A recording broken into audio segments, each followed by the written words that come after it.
తాకట్లో ఉన్న మీ బంగారాన్ని విడిపించి ఆ రోజు ఆన్లైన్ రేటుకి కొంటాం. Sharma gold company.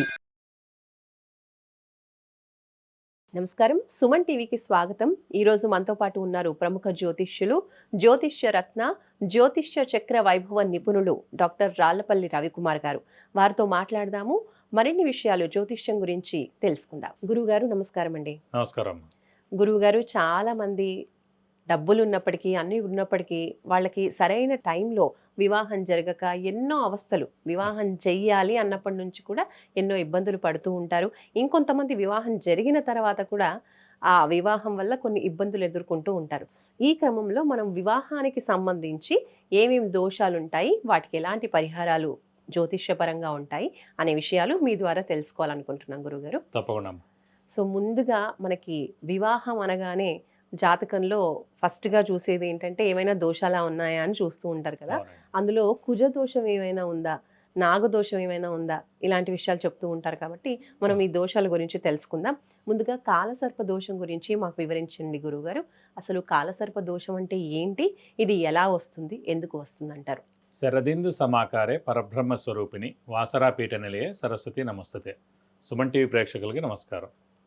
ముందుగా వివాహం గురించి అడిగారు. సో ఈరోజు మొత్తం అంతా కూడా వివాహం టాపిక్స్ మీదే చెప్పుకుందాం. వివాహంలో ఫస్ట్ ఏంటంటే ఎవరైనా జ్యోతిష్కులు దగ్గరికి, అంటే పిల్ల యొక్క తల్లిదండ్రులు అయితే పిల్లాడి యొక్క తల్లిదండ్రులు వెళ్ళినప్పుడు ఏం దోషాలు ఉన్నాయి అనేవి మనం తెలుసుకుంటూ ఉంటామట. సో ఆ తెలుసుకునే క్రమంలో ఫస్ట్ దోషం ఏంటి అనేది చెక్ చేసినప్పుడు మటుకు ముఖ్యంగా చూడాల్సింది కాలసర్ప దోషం అనేది.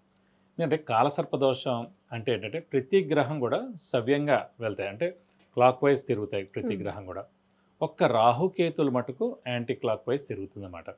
కాబట్టి ఈ రాహుకేతులు కూడా ఛాయాగ్రహాలు. కాబట్టి ఈ యాంటీ క్లాక్ వైజ్ అంటే అపసవ్యంగా తిరుగుతున్న ఈ రాహుకేతుల మధ్యన కనుక గ్రహాలు లేకపోతే కనుక దాన్ని కాలసర్పదోషం అంటారు. ముఖ్యంగా ఈ కాలసర్పదోషం ఉన్నవాళ్ళు ఏంటంటే వివాహం చాలా ఆలస్యంగా అవడం, సంతానం ఆలస్యంగా పుట్టడం, అలాగే ముఖ్యంగా మెయిన్గా చెప్పుకునేది ఏంటంటే ప్రతి వ్యక్తి కూడా 100% సక్సెస్ రేట్ ఉండాలని అనుకుంటే కనుక ఈ కాలసర్పదోషం ఎవరికైనా ఉంటే కనుక వాళ్ళు 50% సక్సెస్ రేట్ ఉంటుంది. ఉదాహరణకి వాళ్ళ చదువు తీసుకున్నారనుకోండి, వాళ్ళు ఒక ఎంబీబీఎస్ డాక్టర్ అవ్వాలనుకుంటారు. వాళ్ళు మొత్తం వాళ్ళ లైఫ్ చెక్ చేసుకోవడానికి వాళ్ళు ఒక బీడీఎస్ చేయడం, లేకపోతే బీ ఫార్మసీ చేయడం అక్కడ దాకా అయిపోతుంది. లేకపోతే ఒక ఐఏఎస్ ఆఫీసర్ అవ్వాలనుకుంటారు. సో ఐఏఎస్ ఆఫీసర్ అవ్వకపోయినా ఒక సెంట్రల్ గవర్నమెంట్ ఎంప్లాయ్ అవ్వగలుగుతారు. అలా ప్రతి ఒక్క విషయంలో జీవితంలో ఒక కళను అభ్యసించాలన్నా, లేకపోతే ఏదైనా ఉన్నత చదువు చదవాలన్నా, అలా ఏ విషయమైనా తీసుకోండి, ప్రతిదీ కూడా లైఫ్లో హాఫే ఉంటుందన్నమాట. ఎందుకంటే ఈ కాలసర్పదోషం ఎఫెక్ట్ తోటే ఇవన్నీ ప్రాబ్లమ్స్ వస్తాయి.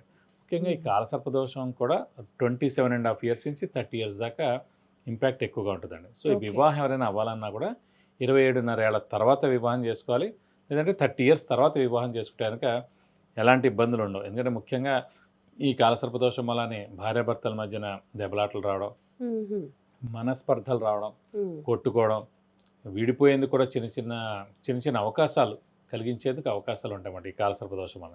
కాబట్టి ఈ కాలసర్పదోషం వల్ల చాలా ఇబ్బందులు ఉంటాయి. ముఖ్యంగా తల్లిదండ్రులు ఎప్పుడైనా జ్యోతిష్కుని అడిగినప్పుడు వివాహ విషయంలో మటు ఖచ్చితంగా ఈ కాలసర్పదోషం ఉందా లేదని మటు ఖచ్చితంగా కనుక్కోవాలి. కాబట్టి ఈ వివాహ విషయంలో మెయిన్ అంటే వివాహం ఆలస్యం అవడం, ముఖ్యంగా వివాహం తర్వాత సంతానం ఆలస్యంగా పుట్టడం, సంతానం పుట్టినా కూడా ఇద్దరు అమ్మాయిలే పుడతారు, అంటే పుట్టడమే లేటుగా పుడతారు, పుట్టిన అమ్మాయి పుడుతుంది అన్నమాట. సో ఇలా చాలా ఉంటాయి. మళ్ళీ ఇది క్యారీ ఫార్వర్డ్ కూడా అయ్యేందుకు అవకాశం ఉంది నెక్స్ట్ పిల్లలకు కూడా, పుట్టిన పిల్లలకు కూడా వెళ్ళే అవకాశం ఉందంటారు. అందుగురించి కాబట్టి జాగ్రత్తగా మ్యాచ్ మేకింగ్ అంటే వివాహ పొంతన జాగ్రత్తగా చూడడం. వివాహ పొంతన మామూలు వివాహ పొంతన అంటే నక్షత్రాలు అనుకుంటారు అందరూ. ఒక నక్షత్రం నుంచి ఇంకో నక్షత్రానికి ఎన్ని పాయింట్స్ వచ్చాయి, 18 మినిమం వస్తే చాలు, 36 హైయెస్ట్, సో 18 నుంచి 36 దాకా వస్తే అది కాదండి. ముఖ్యంగా ఏంటంటే నక్షత్రాలు అనేది మెయిన్గా మనసుకు సంబంధించింది. మనసులు వాళ్ళిద్దరూ కలుస్తారు. అది అయిన తర్వాత లోపల మళ్ళీ చదువు ఉందా లేదా, ఉద్యోగం ఉందా లేదా, ఉన్నత ప్రమోషన్స్ వస్తాయా లేదా, అలాగే ఏమైనా అలవాట్లు ఉంటాయా, అలాగే సెకండ్ మ్యారేజ్ ఏమైనా ఉందా, డైవర్స్ ఉందా, అలాగే యాక్సిడెంట్ ఏమైనా ఉందా లైఫ్లో. ఎందుకంటే వివాహం తర్వాత పెళ్ళైన తర్వాత యాక్సిడెంట్ అయింది అనుకోండి, చనిపోయాడు అనుకోండి, అయితే ఏ కాలో విరిగిపోయింది అనుకోండి, దేనికి అంటే మేజర్ నష్టం జరిగింది అనుకోండి, అప్పుడు చాలా లైఫ్ కష్టం కదండి. కాబట్టి యాక్సిడెంట్ ఉందా, ఆరోగ్యం బాగాలేదా, ఆయుష్ తక్కువగా ఉందా, ఇవన్నీ మళ్ళీ డీటెయిల్గా ఆరోస్కోప్లోకి వెళ్ళి ప్రతి ఒక్క పాయింట్ చెక్ చేసి అప్పుడు మ్యాచ్ మేకింగ్ చేయాలన్నమాట. కాబట్టి కాలసర్పదోషం అన్నమాట చాలా పెద్ద దోషం కిందే పరిగణించాలి. ఓకే, మరి ఇటువంటి దోషం ఉన్న వాళ్ళు ఏ పరిహారాలు పాటించాలంటారు? ముఖ్యంగా మీరు అన్నారు ఇందాక వివాహం టైంలోనే ఇవన్నీ చూస్తూ ఉంటారు, దోషం ఉందా లేదా. కానీ లైఫ్లో వచ్చేటువంటి ప్రతి విషయంలో 100% సక్సెస్ అవ్వాలని కష్టపడినప్పుడు 50% అవుతున్నప్పుడు అవును. వీళ్ళు ఎలా గుర్తించవచ్చు? ఇప్పుడు వివాహం టైంలోనే కాకుండా అంతకు ముందు కూడా జాతకం చూయించుకుని పరిహారాలు పాటిస్తే ఈ పరిష్కారాలు అంటే ఈ సమస్యలు పరిష్కారం దొరుకుతుందంటారా? తప్పకుండా అండి. ముఖ్యంగా మటుకు ఎందుకు ఎక్కువగా కాలసర్పదోషం గురించి చూడాలంటే, ఫస్ట్ ఆఫ్ ఆల్ ఆల్రెడీ అతనికి కాలసర్పదోషం ఉన్నప్పుడు అతని సక్సెస్ రేట్ అతని లైఫ్లో 50% ఉంటుంది. మన అమ్మాయిని ఆ అబ్బాయికి ఇచ్చి చేస్తున్నప్పుడు వివాహం చాలా జాగ్రత్తగా చేయాలన్నమాట. ఎందుకంటే అంటే అబ్బాయిది ఆల్రెడీ అంటే మన అమ్మాయికే కాలసర్పదోషం ఉందనుకోండి, ఆ వచ్చే అబ్బాయిది మనం ఒక 80-90% హారోస్కోప్ ఉన్న వ్యక్తిని చూడాలి. అంటే ముఖ్యంగా సప్తమ స్థానం అంటే భర్త లేదా భార్య స్థానం చాలా బాగుండాలి. అలాగే ముఖ్యంగా అంటే మనం ఇందాక ఏం చెప్పుకున్నాం, భార్యాభర్తల మధ్యన గొడవలు కానీ మనస్పర్ధలు కానీ చిన్న చిన్న గొడవలతో విడిపోయేందుకు అవకాశాలు కూడా కొంచెం 10% ఉంది. కాబట్టి సప్తమ స్థానం అనేది చాలా బాగా ఉన్న స్థానం అబ్బాయిది తెచ్చుకున్నాం అనుకోండి, అప్పుడు ఆ దోషం దీంతో కొంచెం తగ్గినట్టు. అలాగే 27.5 ఏళ్ల నుంచి 30 ఏళ్ల దాకా, సో 27.5 years తర్వాతైనా పెళ్లి చేయాలి, లేదంటే 30 years తర్వాతైనా పెళ్లి చేస్తే కొంచెం దోషం తగ్గినట్టు. అలాగే సంతానం కూడా ఆలస్యం అవడం, సంతాన నష్టం జరగడం, పుట్టిన అమ్మాయి పుట్టడం అది కూడా లేటుగా పుడతారని అనుకున్నాం. కాబట్టి సంతాన స్థానం అబ్బాయి దాంట్లో చాలా బాగుండేలా చూసుకోవాలి. అప్పుడు సంతాన స్థానం అబ్బాయి చాలా బాగుంది అనుకోండి, ఈ దోషం తగ్గుతుంది అన్నమాట. సో ముఖ్యంగా సప్తమ స్థానం భర్త లేదా భార్య స్థానం అనేది మెయిన్గా చూడడం, పంచమ స్థానం అనేది సంతాన స్థానం అనేది చాలా బాగుంది అనేది చూసుకోవడం. అలాగే ద్వితీయ స్థానం అంటే కుటుంబ స్థానంలో కూడా శుభగ్రహాలు ఉండడం, కుటుంబ స్థానాధిపతి శుభ గ్రహాలతో కలిసి ఉండడం, శుభ ప్లేసెస్లో ఉండడం, ఇలాంటి శుభరాశుల్లో ఉండడం, ఇవన్నీ కూడా చూసుకోవాలి. ముఖ్యంగా ఈ కాలసర్ప దోషం ఎఫెక్ట్ మెయిన్గా ఏంటంటే ఎదుగుదల అనేది 100%లో చూసుకుంటే 50-60%. అదే మనం తెచ్చుకునే అబ్బాయి జాతకం 90% తెచ్చుకుని మిగతా ఇవన్నీ కుటుంబ స్థానం, సంతాన స్థానం, వైవాహిక జీవిత స్థానం ఇవన్నీ బాగున్నాయి చూసుకున్నాం అనుకోండి, మనది కూడా ఈ 50-80%కి ఎలివేట్ అవుతుందండి. మినిమం 75% అన్నమాట. పరిహారాలు మటుకు ముఖ్యంగా ఏంటంటే ఈ కాలసర్ప దోషం వాళ్ళకి ఈ దోషానికి అసలు ఒకటే ఒక పరిహారం అండి. అందరూ మామూలుగా చిన్న చిన్న పరిహారాలు చేస్తారు, కానీ మెయిన్ పరిహారం మటుకు నాగప్రతిష్ఠ. అంటే ఒక శిల ఉంటుంది కదా, శిల మీద 2 పాములు ఉంటాయి అన్నమాట. ఆ నాగప్రతిష్ఠ అనేది రామేశ్వరంలో చేయాలన్నమాట. 3 రోజుల నుంచి 4 రోజుల దాకా అది టైం అనమాట. 3-4 days పడుతుంది అది చేయడానికి. సో ఆ పురోహితులు చేస్తారు అది. సో నాగప్రతిష్ఠ ఖచ్చితంగా ఎవరికైతే కాలసర్పదోషం ఉందో వాళ్ళ చేత అది చేయించాలి. అది కూడా రామేశ్వరంలో చేస్తేనే 100% దోషం పోయినట్టు. First point. సెకండ్ వచ్చేసి సుబ్రహ్మణ్య స్వామిని ఎక్కువగా ఆరాధించాలి. ప్రతిరోజు సుబ్రహ్మణ్య స్వామి అష్టోత్తరం చదువుకోవాలి. అలాగే సుబ్రహ్మణ్య స్వామికి మెయిన్గా ఉన్న ఫేమస్ టెంపుల్స్ అయిన పళని, కుక్కి, మోపిదేవి, తిరుత్తణి, అలాగే ఇక్కడ మన స్కందగిరి టెంపుల్, ఇవన్నీ టెంపుల్స్ కూడా ఏడాదికి ఒకసారైనా వెళ్ళి 41 ప్రదక్షిణాలు చేస్తే చాలా మంచిది.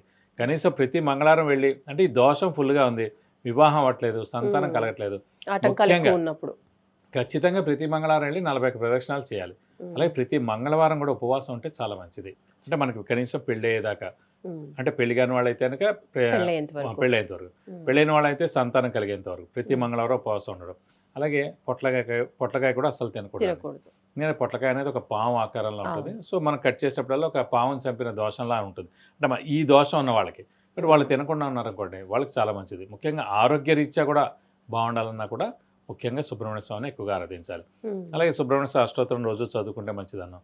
అలాగే సుబ్రహ్మణ్య స్వామికి హోమం మరియు అభిషేకం, నేను చెప్పిన ఈ ప్రముఖ దేవాలయాలు ఎక్కడైనా సరే, మోపిదేవి కానివ్వండి, స్కందగిరి కానివ్వండి, తిరుత్తని కానివ్వండి, కుక్కి సుబ్రహ్మణ్యం కానివ్వండి, ఎక్కడైనా సరే హోమం మరియు అభిషేకం ప్రతి సంవత్సరం ఒకసారి చేయిస్తే చాలా మంచిది.